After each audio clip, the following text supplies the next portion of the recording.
Bonsoir à tous.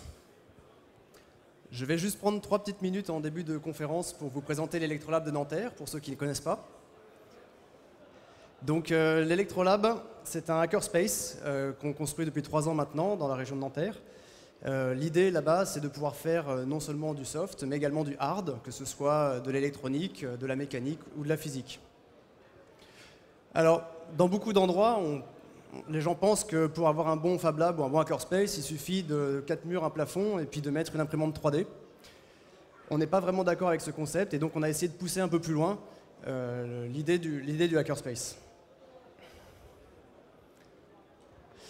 On a donc divisé notre petit local il y a 3 ans en zones distinctes. Donc on a une zone électronique où les gens peuvent venir travailler sur n'importe quel type de projet. On a tous les matériaux nécessaires, des oscilloscopes, des alimentations, les fers à souder et puis des équipements bien plus pointus pour ceux qui veulent faire des projets en radiofréquence notamment. On a une zone chimie qui nous permet principalement de faire les PCB. Et puis bien sûr la zone conviviale où les gens refont le monde geek et hack. Et enfin, une zone méca qui permet de mettre à disposition de nos membres des machines de classe industrielle de type tour, fraiseuse, à commande numérique, qu'on trouve classiquement dans les entreprises, mais très peu dans les hackerspace ou Fab Lab. Le problème qu'on a rencontré récemment, c'est que notre structure étant relativement unique, on avait beaucoup d'affluence, et donc on a conçu, et on est en train de construire en ce moment, l'Electrolab V2, donc, qui s'étend sur 1500 m², que nos bénévoles sont actuellement en train de mettre en place. Et l'objectif de ce lieu est donc triple. Le premier, c'est de s'ouvrir à un public plus large avec des salles de formation, de s'ouvrir à des projets encore plus pointus avec, par exemple, une salle blanche ou des salles spécifiquement dédiées à la haute fréquence ou la radio. Et puis enfin, de s'ouvrir éventuellement aux entreprises, puisque certains de nos membres ont créé des startups qui montent des petits projets ou qui sont dans le milieu open source. Voilà. Alors évidemment, ça ne va pas se faire simplement. On a énormément de travail pour construire ce lieu et c'est là qu'on a besoin de toutes les bonnes volontés et de toutes les personnes qui souhaiteraient participer. Je vous remercie.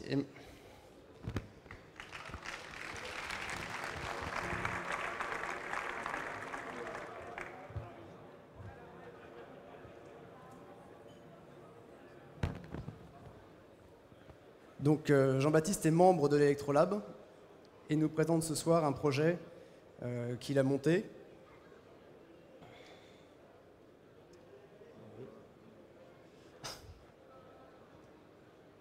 Oh, c'est tout petit.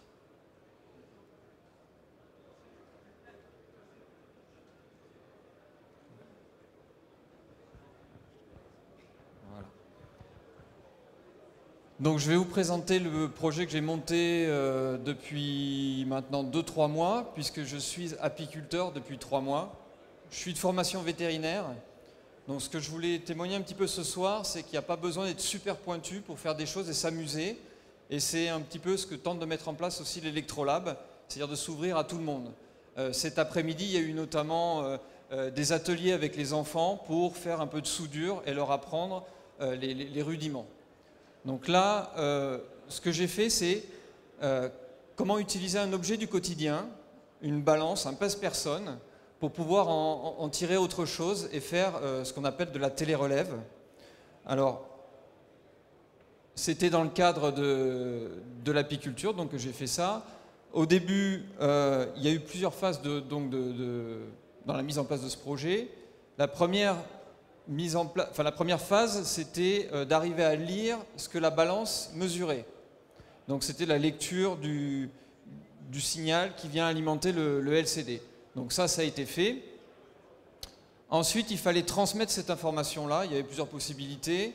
La première qui m'est venue à l'esprit, c'était de transmettre ça avec un modem GPRS. La problématique, c'est que c'est assez consommateur et qu'il faut se rendre compte que les ruches, les ruches, elles sont en pleine campagne, quoi. Elles sont dans des sites assez isolés. Donc alimenter ça, c'est pas forcément évident. Donc j'ai abandonné ça en discutant avec les membres du lab. Ça, c'est aussi l'intérêt du lab, c'est qu'on peut, par le biais de la mailing list, arriver à toucher énormément de personnes et en posant des questions, à trouver des solutions à ces problèmes. Et il y en a un qui m'a parlé en fait du réseau Sigfox. Et il se trouve que juste au même moment, il y a une société, Snoot Lab, qui est basée à Toulouse, qui avait sorti une carte, Akeru, qui est ni plus ni moins qu'un Arduino Uno, avec un petit modem dessus, qui permet de se connecter au réseau Sigfox. D'accord ?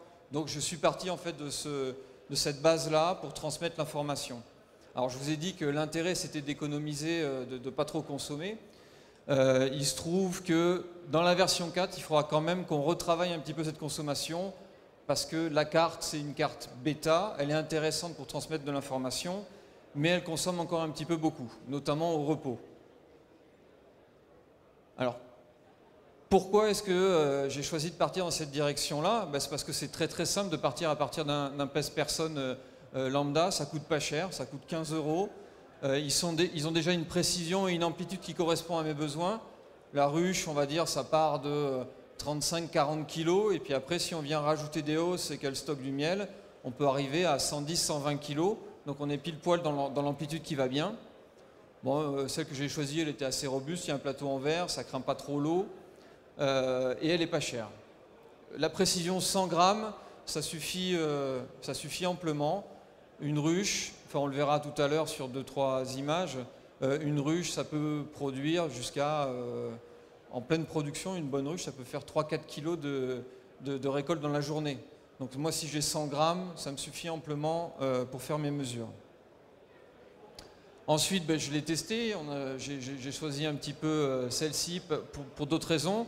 Il y a une bonne surface d'appui, il y a un petit bouton à l'arrière qui est assez pratique qui permet de changer l'unité et qui va permettre de réveiller la balance, on le verra tout à l'heure, parce que je l'ai remplacé par un transistor. Donc le but c'était de réveiller la balance en conservant la tare. Et puis en plus, en l'ayant testé sur 3-4 jours, elle n'a pas dérivé du tout, on est resté aux 50 kg, donc elle a été validée comme ça. Alors comment est-ce qu'on fait pour lire le signal qui arrive et qui vient alimenter le LCD? Tout d'abord, il faut savoir que tous les LCD sont fatalement différents, donc il faut retrouver un petit peu comment il est constitué. Pour ça, on prend un Arduino. Il faut savoir qu'un LCD, c'est alimenté de façon alternative. Sinon, tous les cristaux liquides ils restent collés à une borne du segment en question. Donc ça fait un va-et-vient à l'intérieur.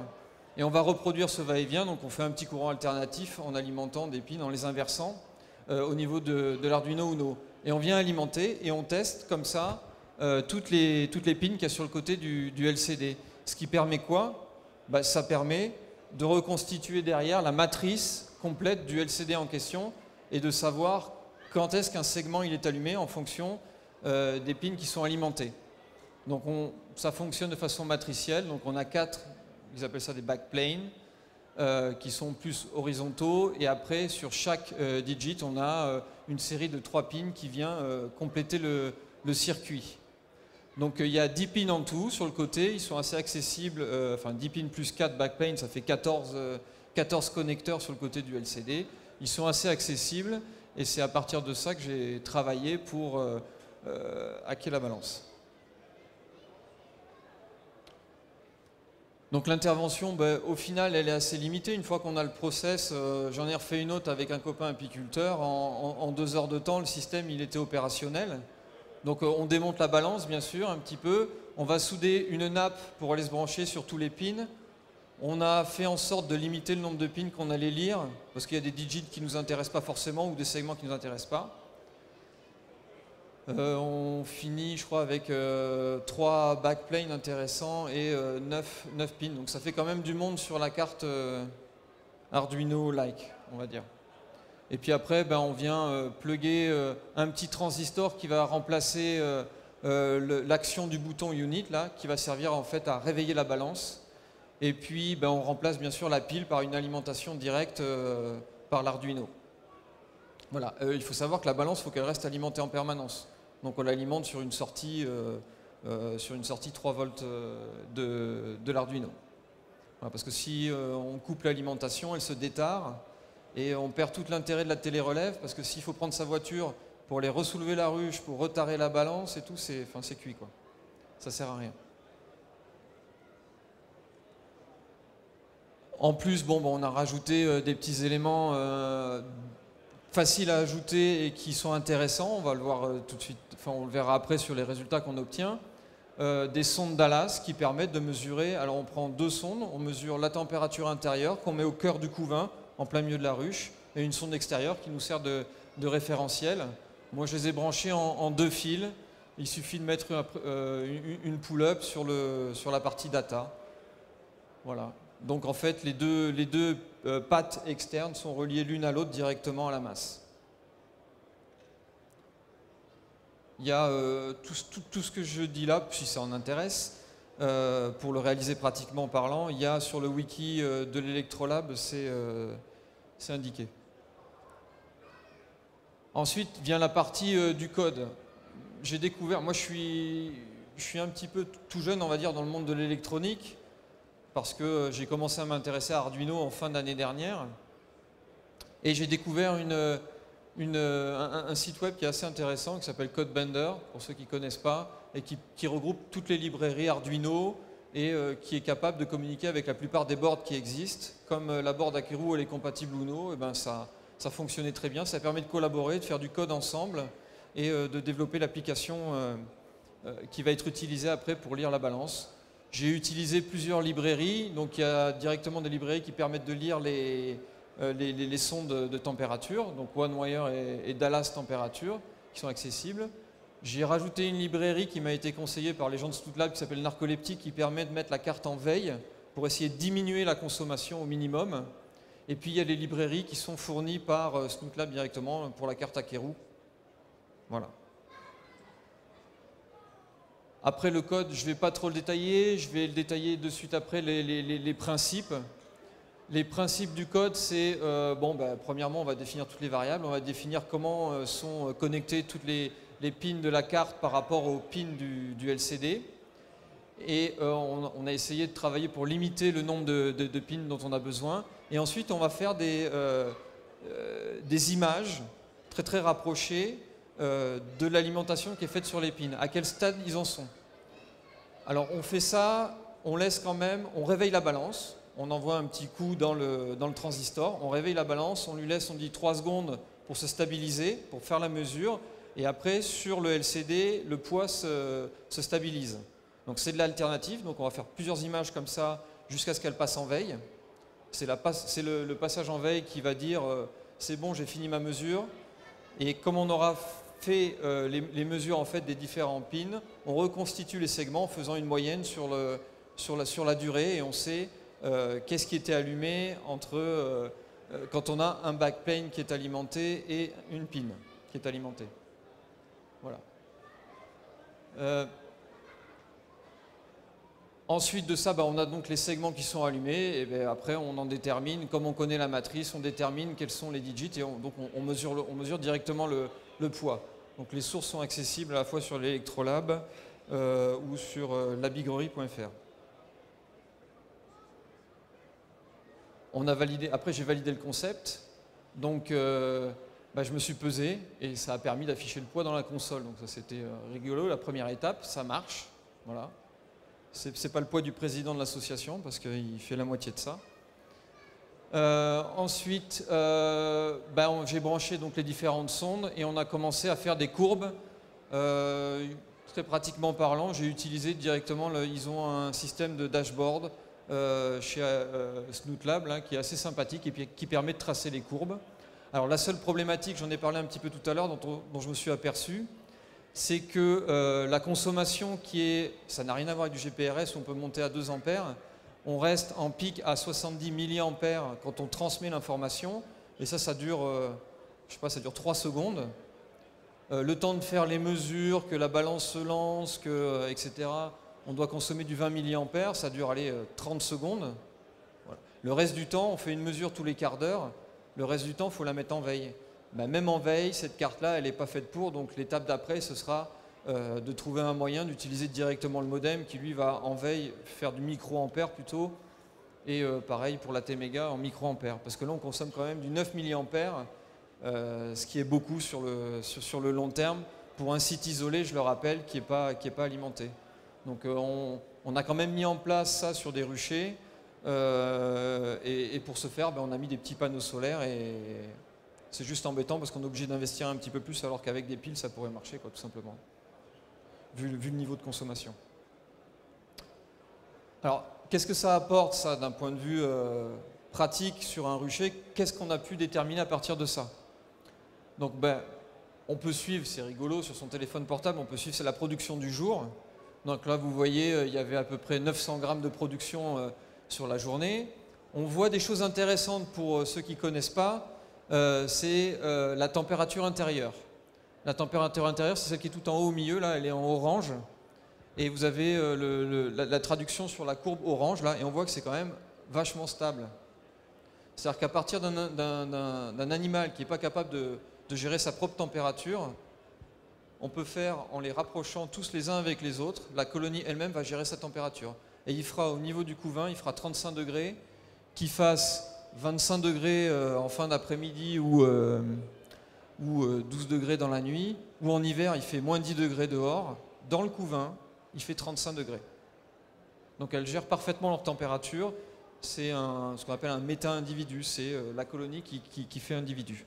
Ensuite on constate des choses, d'autres choses assez marrantes, on voit ce que j'ai marqué en bas sur les courbes de poids, on voit le retour à la ruche le soir. C'est-à-dire que là, il y a une grosse montée de poids en fin d'après-midi et c'est là où on prend vraiment les 900 grammes 1 kg parce que non seulement elle rentre avec le nectar, mais elle rentre elle-même. Et donc, quand vous avez 10 000 abeilles qui rentrent d'un coup, ça fait plus 1 kg dans la ruche, quoi. Au lieu de l'étaler sur la journée, ça rentre à ce moment-là. Qu'est-ce qu'on a pu voir aussi d'autre? Eh bien, en apiculture, ce qu'on essaie d'éviter, c'est ce qu'on appelle l'essaimage. C'est-à-dire quand il y a trop de monde dans la ruche, au bout d'un moment, les abeilles mettent la reine dehors. Et il y a un paquet d'abeilles qui part avec. Donc vous perdez 10, 15, 20 000 abeilles avec la reine si vous n'avez pas pu prévenir le truc. Il se trouve que moi j'avais prévu d'y aller un lundi, d'aller faire ce qu'on appelle l'essaimage artificiel. On casse la population dans la ruche, on les met à côté, et comme ça on évite qu'elles partent par elles-mêmes, et de perdre donc cette capacité de production. Et le dimanche soir, je regarde par acquis de conscience comme ça mes courbes, et je vois un espèce d'artefact, un truc marrant là en haut, là. Vous voyez la courbe de température orange, elle est super stable, et puis d'un seul coup j'ai un pic. Donc elle est passée de 35 degrés à presque 38 degrés. Je dis, putain, c'est quoi ce truc? Et quand on regarde, en corrélant avec le poids qui est juste dessous, elle a perdu 3,5 kg, pareil, en un quart d'heure de temps. Donc je me suis dit, aïe, c'est arrivé, quoi. Il y a eu un essaimage. Donc la veille du jour où je devais y aller pour le faire, ça a essaimé. Bon, on a d'autres techniques pour éviter que ça aille trop loin, donc je l'ai récupéré un petit peu plus loin, l'essaim, mais le lendemain matin, quand j'y suis allé pour voir dans la ruche, c'était effectivement un essaimage qui était arrivé. Ensuite, on peut suivre sa consommation sur le plus long terme. Bon, là, il y a un petit artefact, il y a un moment où ça monte drus, parce que je suis venu poser une hausse, c'est-à-dire une caisse en bois par-dessus, ça a pris 4 kg. Mais vous voyez qu'une ruche comme ça a produit sur une semaine, ça a produit quand même, si je retire les 4 kg de poids de la hausse, ça a produit quand même 10 kg quand même. Donc ça peut aller très vite. Sachant que mon collègue chez qui on en a installé une autre, il a fait des relevés à plus de 4 kg quoi, sur une journée. Donc après, on peut avoir, si on observe un petit peu les courbes de façon un peu plus fine, on observe aussi une légère tendance à la baisse pendant la nuit, parce que ce qu'elle récolte dans la journée, c'est du nectar, c'est pas du miel. Donc il y a une évaporation qui se passe. Alors, l'intérêt un petit peu plus général, parce que hormis s'amuser, comme moi je l'ai fait, parce que je ne suis pas professionnel de l'apiculture, c'est assez rigolo de voir ça, c'est assez rigolo de construire le projet, c'est assez rigolo de démonter la balance, d'arriver, de tester, etc. Et puis d'arriver à un produit fini qui intéresse les apiculteurs. Alors pourquoi ça les intéresse? Parce que ce qu'ils font, en fait, souvent, c'est ce qu'on appelle la transhumance. C'est-à-dire que les abeilles, pour qu'elles puissent produire du miel tout au long de l'année, ce qu'ils font, c'est qu'ils stockent les ruches sur des camions et ils les emmènent à un autre endroit. C'est-à-dire que vous allez passer d'un endroit où il y a de l'acacia, mettons, vous transhumez tout le monde et vous allez mettre ça à côté des tilleuls ou des châtaigniers, etc. Et comme ça, vos ruches sont beaucoup plus productives tout au long de l'année. Il y en a qui transhument sur des dizaines, voire des centaines de kilomètres. Donc ce qui pourrait être intéressant pour eux, s'ils avaient l'accessibilité à des balances à faible prix, sachant que tout le matériel que j'ai utilisé là pour fabriquer la balance, on arrive à, je sais pas, à 120, 130 € de matériel. Et si on continue à passer par le réseau Sigfox, après c'est un choix qu'on fait ou qu'on ne fait pas, à l'année, ça doit coûter 14 €. Donc c'est tout à fait, pour un apiculteur, c'est tout à fait, voilà, on peut tout à fait utiliser ça. Bon, l'intérêt, c'est de surveiller une ruche à distance. On laisse une ruche témoin dans une zone, comme ça on voit quand ça commence à démarrer, quand la montée en poids démarre, et on sait que c'est le moment où il faut transhumer. Même chose dans l'autre sens, quand on sent que ça se tasse un peu, on dit je peux y aller, récupérer mon matériel pour les emmener à un autre endroit, en laissant une ruche témoin sur place. Les autres intérêts, donc, ça peut être aussi, parce qu'il y a beaucoup de recherches. Depuis 3 ans, là, il y a un gros problème de ce qu'on appelle la CCD, c'est le syndrome d'effondrement en fait, des colonies, et qui touche énormément d'apiculteurs et énormément de colonies. Il faut savoir que vous avez des pays en Europe qui perdent 35 à 40% des cheptels pendant l'hiver. Imaginez imaginez un producteur laitier par exemple, il a des vaches et il y a 40% des vaches qui meurent pendant l'hiver. Ça calme. Et c'est compliqué parce qu'après derrière il faut redémarrer, il faut remultiplier les colonies, etc. Et ça prend du temps. Donc l'intérêt scientifique de la chose, en multipliant, en ayant accès à des outils comme ça de télérelève qui sont peu chers, que l'on pourrait démocratiser. Alors après il y a peut-être d'autres façons de le faire, mais ça c'en est une. On peut multiplier les mesures et on peut comme ça acquérir beaucoup d'informations. Et si on arrive à agréger cette information, parce que si chacun le fait dans son coin, ça a peu d'intérêt, mais si on arrive à agréger ces informations, on peut finir par avoir des réponses à certaines questions, comme par exemple, qu'est-ce qui explique, la grosse question des apiculteurs en ce moment, c'est qu'est-ce qui explique le non-retour à la ruche. C'est-à-dire qu'ils se retrouvent avec des ruches qui sont complètement vides. Pourtant, il y a des réserves dedans, il y a du couvain, mais les abeilles, elles ne retournent pas à la ruche. Après ce projet-là, qu'est-ce qu'on peut faire? Parce que là, on a mesuré le poids, on a mesuré la température, qu'est-ce qu'on pourrait mesurer d'autre? Il y a déjà plusieurs projets qui existent sur le net et qui m'ont intéressé et qui ne seraient pas très compliqués à réaliser. C'est un compteur d'abeilles. Alors ça viendrait compléter en fait ce système-là de façon très intéressante. Et quand on parle de non-retour à la ruche, qui est une grosse question que se posent les apiculteurs aujourd'hui, si on est capable de savoir quand une abeille sort et quand une abeille rentre, on est capable de savoir exactement à quel moment il y a eu justement ce fameux non-retour. Et qu'on peut essayer après de corréler avec un éventuel traitement dans un champ, un éventuel changement climatique, voilà, avec plein d'autres choses. Il y a déjà un gars qui a réalisé ça avec des systèmes de réflectance infrarouge. L'abeille étant pas sensible à l'infrarouge, parce qu'elle est dans le domaine du visible, elle est décalée vers l'ultraviolet. Elle ne voit pas le rouge, et elle ne voit pas l'infrarouge. Elle est plutôt décalée vers l'ultraviolet. Donc on ne la gêne pas. Et on fait des portiers à l'entrée de la ruche, comme ça, qui ont la largeur qui laisse passer une seule abeille, avec deux systèmes de diodes par réflectance. Là, on est capable de savoir si elle rentre ou si elle sort. Et on fait des courbes toute la journée, comme ça, sur ces choses-là. Donc ça, c'est une étape... on va peut-être se gratter la tête pour faire quelque chose là-dessus. Une autre chose, on a réfléchi à ça avant-hier à l'Electrolab, on s'est dit que ce serait sympa de poursuivre avec ça. Il y a un projet qui existe, qui a été développé et sponsorisé par la fondation Gates, qui était de lutte contre le moustique pour toutes les maladies qu'il est capable de transmettre, où ils avaient un petit capteur comme ça qui était capable de déterminer la position du moustique dans l'air, de savoir si c'était un mâle ou une femelle. Ça peut être rigolo, mais avec la fréquence de battement des ailes, on arrive à faire la différence. Et il les blastait en fait avec un laser de Blu-ray, quoi. Il les cramait en vol. Bon, en apiculture, il y a des vidéos, c'est assez marrant. Enfin, le moustique crame pas entièrement, mais comme ça tape dans les ailes, l'aile se flétrit, elle brûle, puis il tombe, quoi, et il peut plus faire grand-chose. Il y a un gros problème en apiculture aussi, qui est qu'il y a des prédateurs qui sont venus, ils sont venus d'Asie, c'est le frelon asiatique, je pense qu'il y en a déjà qui en ont entendu parler de cette saloperie-là. Elle est en train de remonter, elle arrive dans le sud de l'Île-de-France, elle s'est déjà très installée en Aquitaine, et c'est un frelon qui est un petit peu plus petit que le frelon qu'on a dans nos contrées, le frelon européen. Par contre, son alimentation, c'est les autres insectes, et notamment les abeilles. Ce qu'il fait, c'est qu'il se poste devant la ruche, dos à la ruche, et il attend les butineuses à leur retour, et il les chope au vol, il coupe la tête, il mange l'intérieur du thorax, et il ramène les muscles, la valeur protéique de ça, il la ramène dans son nid. Donc on s'est dit qu'on pourrait copier un petit peu ce qu'ils avaient fait pour les moustiques. On va faire un truc un peu moins ultime. Moi, je me sens pas de jouer avec du laser comme ça dans la nature, parce que si jamais il y a un touriste qui se balade, machin, on va lui cramer les yeux, ça va pas le faire. Donc c'est plutôt en fait arroser le frelon avec un stroboscope. Ça va déjà suffisamment l'énerver, machin, il va aller voir ailleurs. Il a d'autres choses à faire. Son alimentation, à lui, elle n'est pas 100% de l'abeille. Hein. Il mange d'autres types d'insectes. Donc il n'est pas exclusif. Mais ça permettrait en fait de limiter la prédation sur les ruchers. Parce qu'ils font des dégâts quand même. Hein. Ils font des dégâts. Donc ça c'est à l'étude, enfin ça sera à l'étude.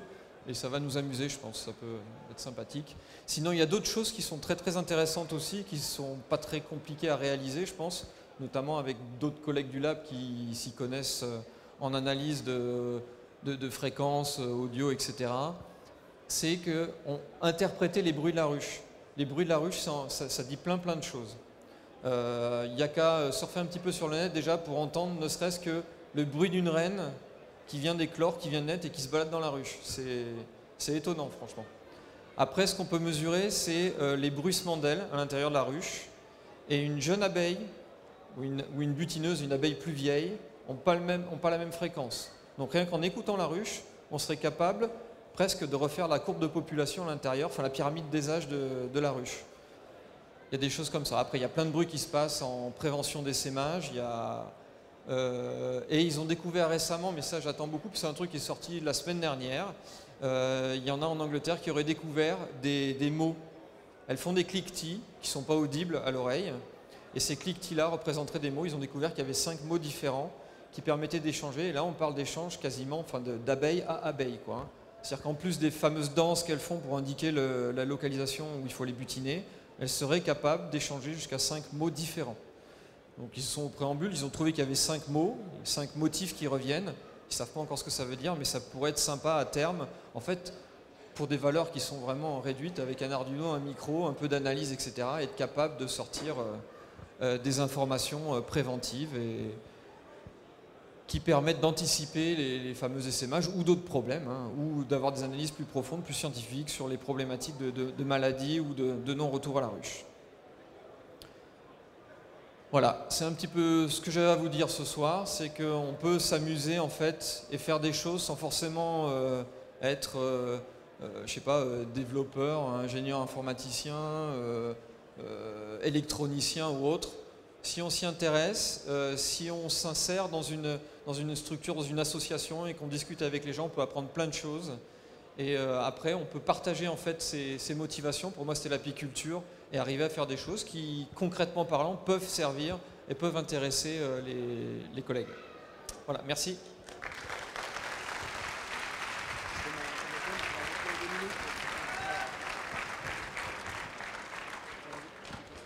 Attends, posez la question quand même. Juste, s'il y a des questions, on ne sait jamais.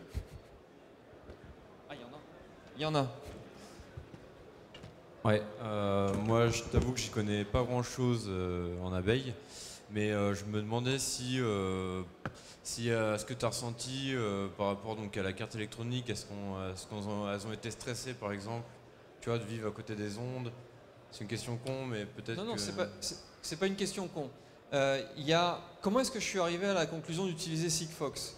C'est qu'il y a des gens qui ont produit une balance, qui est une balance électronique qui vaut aujourd'hui, je crois, aux alentours de 500 €. Donc c'est plus cher, mais c'est un produit commercialisé, fini. Et leur leitmotiv, c'était de dire justement, on n'utilise pas le GPRS, parce que le GPRS, ça pulse un peu, et fatalement, les abeilles, elles n'aiment pas. Donc après, il y a plusieurs solutions. Enfin, on peut déporter l'antenne au loin, et comme ça ne leur pose pas de problème. Et là, justement, ils utilisaient ça parce que c'est en termes d'énergie, c'est très très faible en énergie. Et puis, bon, franchement, on l'utilise quoi? Allez, ça envoie 6 salves, 2 secondes, machin. Personnellement, moi, l'antenne, je ne l'ai même pas déportée. Alors, c'est du Sigfox, donc c'est 70 mA, pas plus. C'est assez faible et c'est 3 secondes toutes les 15 minutes. Je pense qu'on les embête beaucoup plus, franchement, quand on va ouvrir la hausse, quand on va inspecter, qu'on sort tous les cadres, etc. On les embête beaucoup plus que ça, quoi. Là, les ondes, je pense pas que ça... Et puis, après, le reste du temps, pendant 14 minutes sur les 15, le truc, il est en veille, donc il fait plus rien, quoi.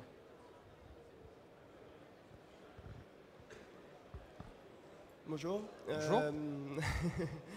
Oui, je vais me lever. C'est pour savoir si vous avez déterminé du coup des événements, donc comme par exemple le haussement de température, qui pourraient indiquer soit un essaimage ou d'autres choses. Est-ce que vous en avez trouvé d'autres que la température qui change, quoi? J'en ai pas trouvé d'autres encore, pour la simple et bonne raison que ça fait pas très très longtemps qu'elle est en route, la balance. Ça fait, on va dire, un mois. Après, ce qu'on constate, c'est qu'il y a des confirmations. Je vous ai dit, on constate le retour à la ruche le soir. Si, il y a d'autres trucs, mais non, ça me revient.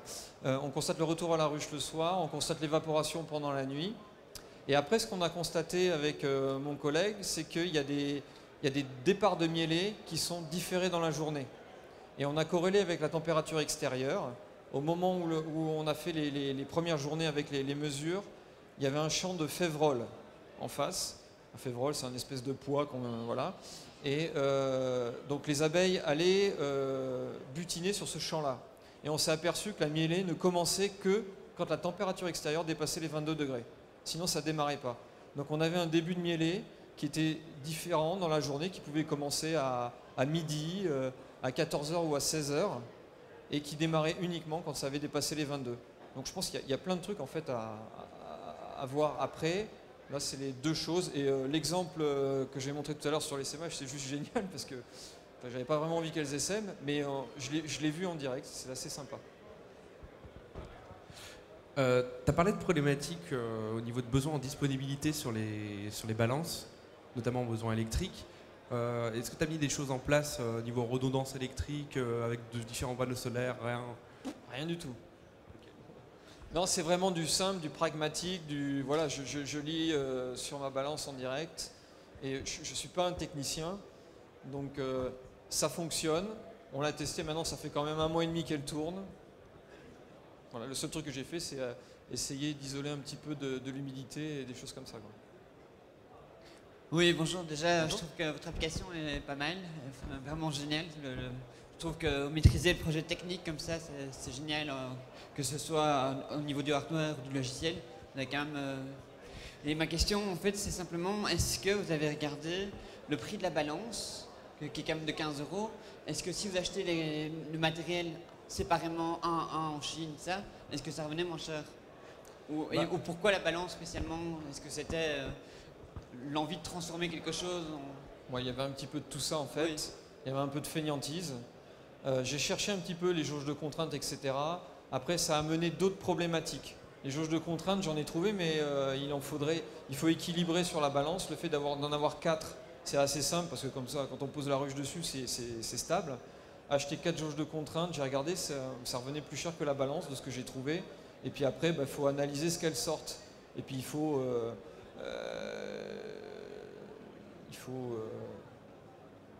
comment ? Voilà, il faut amplifier le signal. Et puis il faut surtout, merde, je trouve pas le terme. Enfin, il faut être sûr qu'on soit capable de transférer en fait les signaux qu'on ressort en poids effectif et qu'on ait la précision qui va bien, quoi. Bonsoir, alors j'ai 2 questions. La première, est-ce que vous savez si la couverture du réseau Sigfox est bonne et à peu près uniforme dans toute la France? Alors, moi je ne le sais pas personnellement. Ce que je sais, c'est que le Snood Lab, en fait, il a des contacts privilégiés avec Sigfox puisqu'ils ont été capables en fait d'intégrer ça sur la plaquette Arduino. Sinon, on n'a pas accès comme ça directement au modem, ou alors il faut avoir une société. Et puis il faut faire ça avec beaucoup d'exemplaires. Après, la couverture, moi je leur ai demandé, je leur ai donné 2-3 points. Bon, nos ruches, elles ne sont pas en centre-ville, hein, et ça marche très très bien. Il faut prendre j'ai pas la connaissance de la couverture actuelle. Je sais que chaque fois que je leur ai demandé un point, ça a marché. D'accord, merci. Et une deuxième question, avec quoi avez-vous fait l'application avec les graphiques? Alors, oui, pour rebondir, moi je maîtrise uniquement ce que j'ai fait sur la balance. Attention, les graphiques là, c'est Actoboard, c'est un serveur qui a été développé par Snood Lab, donc cette structure qui est à Toulouse. Et après, moi j'ai juste paramétré en fait ils sont directement connectés avec les serveurs Sigfox, ils récupèrent l'information qu'on renvoie avec sa propre carte, Et puis derrière, on paramètre, et puis le tableau de bord, il se fait assez facilement, et on a des résultats assez sympathiques, quoi. D'accord, merci beaucoup. De rien.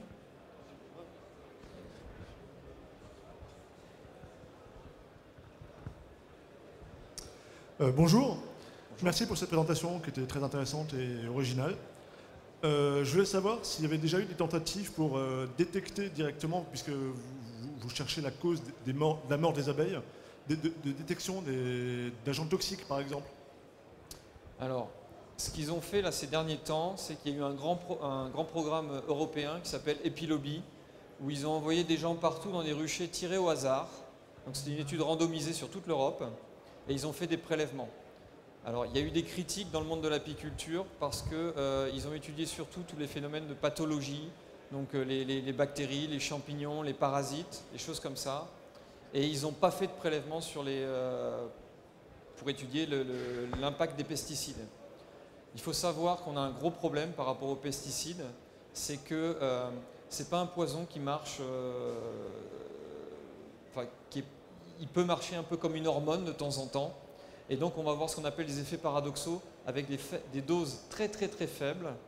On va avoir de la mortalité, la dose augmente, la mortalité baisse, la dose continue à augmenter, et là on retrouve de la mortalité classique type poison, quoi.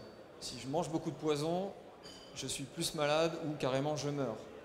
Alors que des fois on peut avoir une augmentation de la morbidité, c'est-à-dire une augmentation des problèmes au niveau du rucher avec des doses plus faibles. Et c'est ça, voilà, on est en plein dans le truc.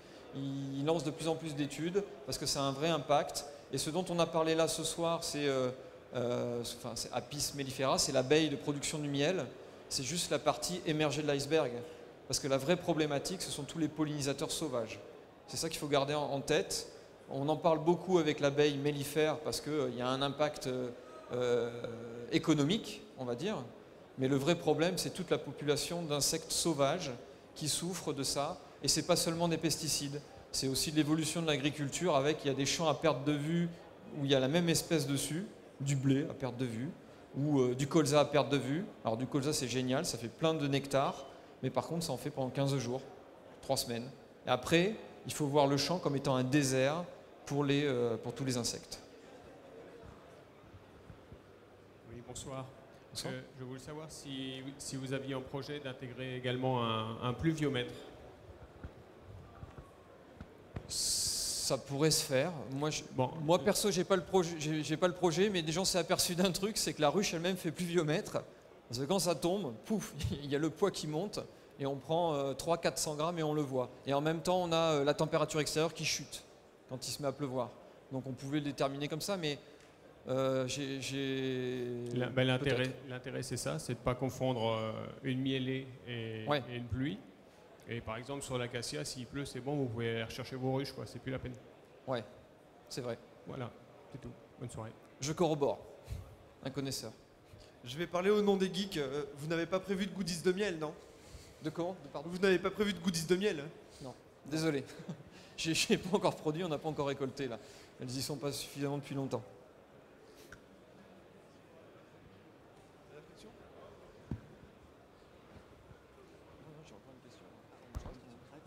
Bonsoir. Bonsoir. Il y a eu récemment des problèmes de vol de ruches. Alors, est-ce que vous avez mis en place un système d'alerte en cas de chute brutale du poids au-delà de la norme avec votre système? Non, mais c'est imaginable. La problématique, là, aujourd'hui, telle qu'on l'a fait, la chose, c'est vraiment pour donner des informations sur le rucher lui-même. Donc, ouais, s'il vole la ruche en question, on va voir, oui, le poids chute. Et l'idéal, ce serait qu'il ne se barre pas avec le matériel en plus. Mais ouais, non, mais c'est un problème qu'on connaît parce que mon collègue a y été directement confronté et ils arrivent. Et en plus, lui, il fait de la sélection. Donc, c'est pas de la ruche de production, c'est de la ruche de sélection. C'est une valeur génétique. Et les gars, ils arrivent avec des camions plateau, ils pillent et ils se barrent avec 30 ruches, quoi. Donc, il y a des systèmes qui sont déjà commercialisés avec des systèmes d'alerte, avec des choses comme ça. On peut aussi marquer les ruches. J'avais pas mal réfléchi à ça, mais bon, avec ce proto-là, voilà, comme je pèse qu'une seule ruche, voilà, il faudrait développer quelque chose d'un peu plus spécifique, je pense. Et un peu plus caché, un peu plus camouflé aussi. Voilà. Crafty. Voilà. Bon, je te repasse la parole. Merci beaucoup.